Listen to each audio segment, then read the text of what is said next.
Here's the next chair. Again, as you can see, due to it being in the sun for a few years, it's lost all its shine, it's all flake. And there's little flaky bits on it. So what we need to do first is we have to rub it down, take all the loose bits off.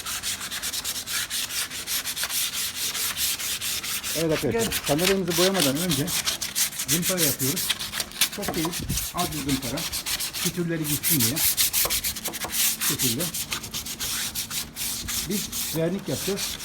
Vernik rengimiz kestane rengi.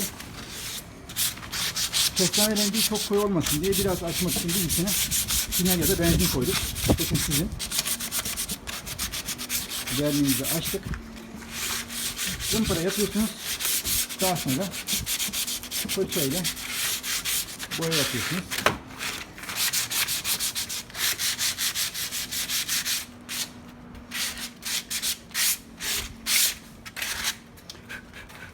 Hafiften üflüyorsunuz. Püf püf.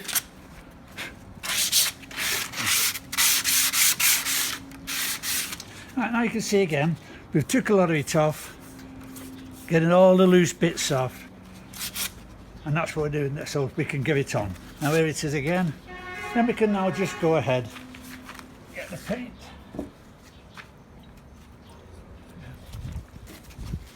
Again, doesn't have to be a lot. All we're doing is putting some colour back into the chairs so they'll last a bit longer. They're only for outside, and that's why, you know, we're doing this like this.